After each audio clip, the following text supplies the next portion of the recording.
good, y'all? It's the Demouchets React, and we're back with another video. Who we got today, Steve? Today we're back with another American reaction. So excited about this video. If you're new to us and we're new to you, make sure you scroll down, hit that subscribe button, and turn on the post notification bell because we're on the road to 200K. And we cannot get there without you guys, alright? Join the family. Without further ado, let's get into the video. Let's get it.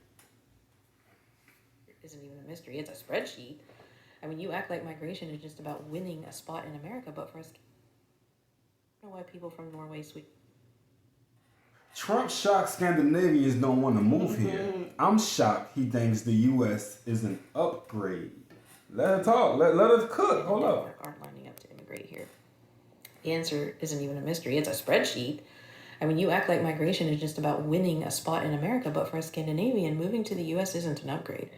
On most measurable metrics of human well-being, it's a downgrade. On paper, critics here call the Nordic countries socialist nanny states. In reality, they're some of the freest societies on earth. Freedom and democracy indexes regularly place them near the top of the world rankings, while the U.S. sits noticeably lower down the list. You love to say they hate freedom, but look at who actually has control over their own lives. In Scandinavia, abortion is treated as healthcare, legal under national rules, widely accessible within set time limits, and covered by public systems. In the U.S., a woman's freedom over her own body now depends on which state line she crosses, with outright bans and criminal penalties in large parts of the country. To them, that doesn't look like freedom, it looks like a human rights problem. Their freedom isn't just on paper, it shows up in daily life. In Sweden and Norway, there's the principle of every man's right, which allows people to hike, camp briefly, and forage on most land, including private land, as long as they respect nature and property. You know, that's a difficult concept for people in the U.S. to understand. And so in the U.S., the default is no trespassing signs and stand your ground laws. On LGBTQ plus rights, international surveys of social acceptance and legal protections consistently show Nordic countries among the safest and most accepting places on earth, while multiple U.S. states are actively rolling back protections and targeting queer and trans people in law. In Scandinavia, equality is close to the default setting. Here, basic recognition is still treated as a culture war issue. For women, the comparison is brutal. The World Economic Forum's Global Gender Gap reports keep Iceland, Finland, Norway, and Sweden clustered at the very top of the global rankings for gender equality. The United States sits much further down, with secondary sources based on the same data putting it around the 40s and behind countries Americans almost never mention when talking about who treats women best, places like Costa Rica, Liberia, Nicaragua, Namibia, Colombia, and Cabo Verde. In the U.S., having a baby is a financial shock. Hospital bills, little or no paid leave, and some of the highest child care costs in the OECD. In Scandinavia, childbirth is treated as a normal supported life event. Parents get substantial paid parental leave, and childcare is heavily subsidized or capped, so women aren't punished economically for having children. They design policy around biology. We effectively punish women for becoming mothers. Oh, hold up, wait a minute. Because why she's not a congressman or a state representative yet? Because, I mean, you know, it might not even matter. Because at this point in time, they're not listening anyway. They're not listening to what the people want. Have they ever? Never mind. Never mind. Is exactly where you do not need to romanticize anyone, right? Scandinavia is not a racial utopia. Experiments and reports show that applicants with foreign-sounding names get fewer callbacks, and there are real issues with segregation, xenophobia, and discrimination. But the depth of harm is different. In the U.S., race is tightly bound up with incarceration, policing, maternal mortality, and wealth gaps. Being black or brown here significantly raises your risk of being imprisoned, dying in childbirth, or being killed by police. In Nordic countries, bias and exclusion exist and matter, but universal health care, tuition, free or low-fee higher education, and parental leave still formally apply to everyone, regardless of race or origin. Their racism is a serious social problem. Ours is a life-and-death structural problem.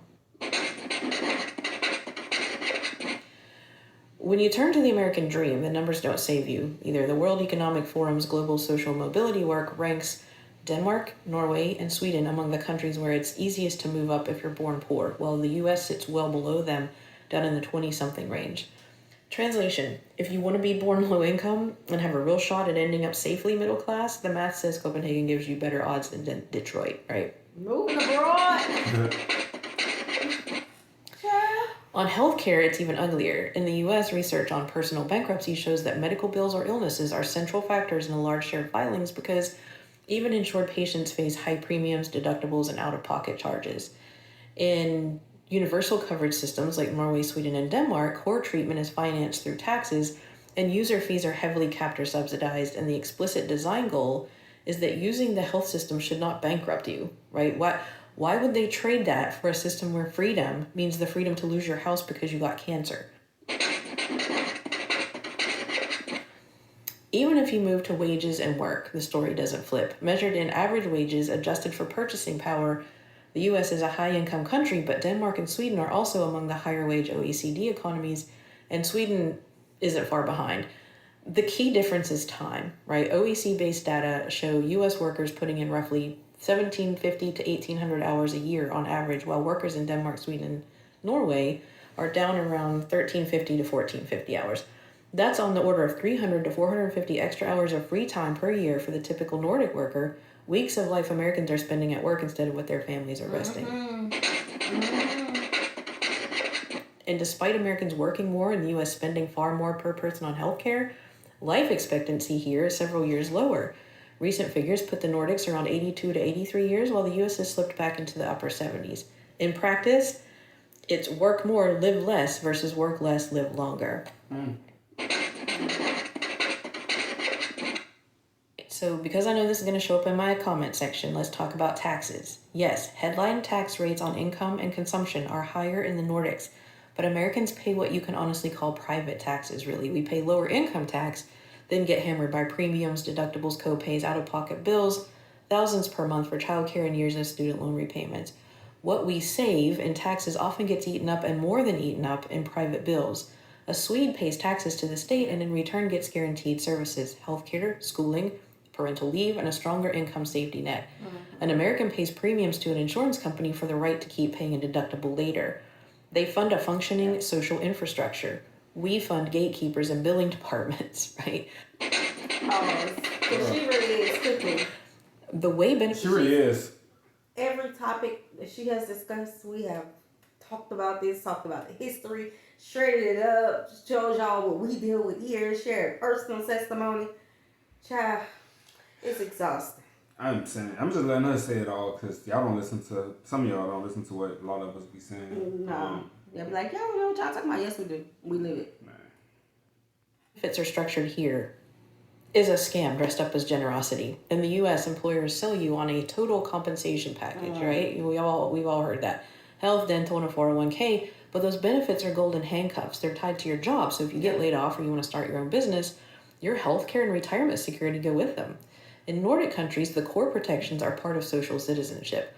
Healthcare, unemployment benefits, parental leave, and pensions are built into the national systems, and the safety net follows the person, not the employer. And that's the word I was waiting for right there. It's a scam dressed in generosity. Because she's talking about the presidency, you can apply this to everyday lifestyles and everyday people. Be aware of people who act like they like you. And the second you get around them, it's a scam. Their generosity draws you in, and then you don't get the health care for real. You get bills. You don't get the proper schooling. You get debt. You don't get the, what else is it? The working, Work-life balance. The work-life balance that you really want, to where you can just be free and move around and enjoy a check. No, you got to cut your check or spend the whole check on the rent, bills, and then you got to go back and do it again. Right. It's like it's a whole scam for real. I'm turning the cheek. I don't want to be near people like that. You got an illness in my mind. You got to clarify who you're talking about. Who has the illness? The government?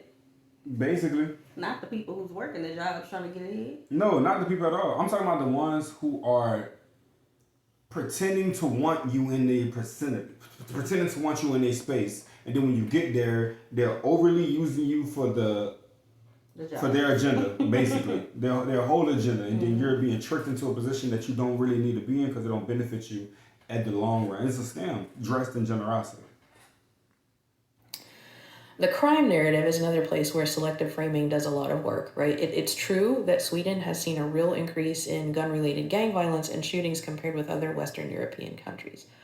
But even with that spike, its intentional homicide rate is just above 1 per 100,000 people.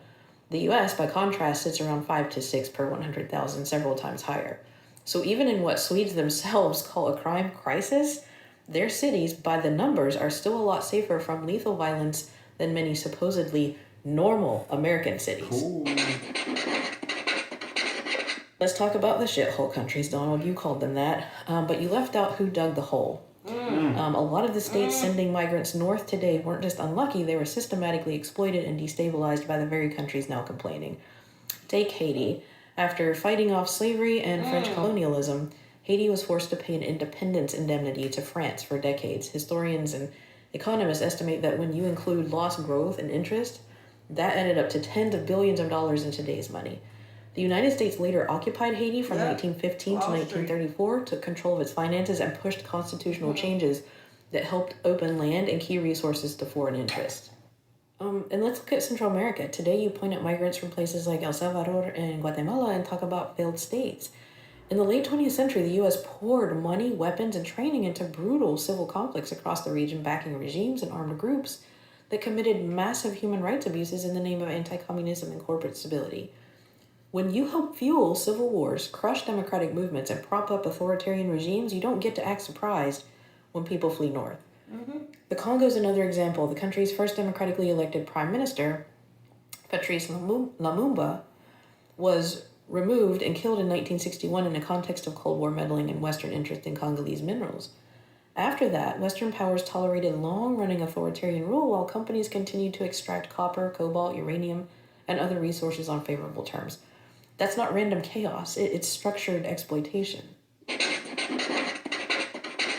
What's the bottom line? Pause. Before we even get into the bottom line, I mean, yes, we can look at what the United States have had a hand in and orchestrating in a lot of these countries. But if they're going to do it to their own citizens, how can we be confused or surprised that they've done it to other countries? We have, I'm not beyond slavery, because if we get into that, we're going to go long drawn, okay? But I'm talking about modern day history. I'm talking about syphilis. I'm talking about killing our activists, killing innocent children. They have done, the government has done a lot here and still criminalize my people here. So, child, make us comfortable here. Give us reparations and not the people who stormed the Capitol. Danes aren't flooding the U.S. because their own societies are already designed to invest in ordinary people's security and quality of life. The countries you sneer at as shitholes are sending people here because the rich states that dominate the global system spent generations extracting wealth from them and undermining their stability. People in Scandinavia have safety nets. People in the U.S. have benefits packages. People in Scandinavia have bodily autonomy. People in large parts of the U.S. have state-mandated pregnancy. People in Scandinavia have a coherent social contract. People here are told that survival itself is a luxury that has to be earned in the marketplace. I hope that helps answer your question, Donald. And also, man, make sure you guys go check her out. And this has nothing to do with being lazy. This has everything to do with the system that has failed us. Period. There's nothing we can do about it. We can work as much as we want. It's just going to keep getting the goalposts moved. As they're doing today. Literally. Currently. All right, y'all. We hope you guys enjoyed this video with us. Be sure to subscribe. We'll see you soon. Peace.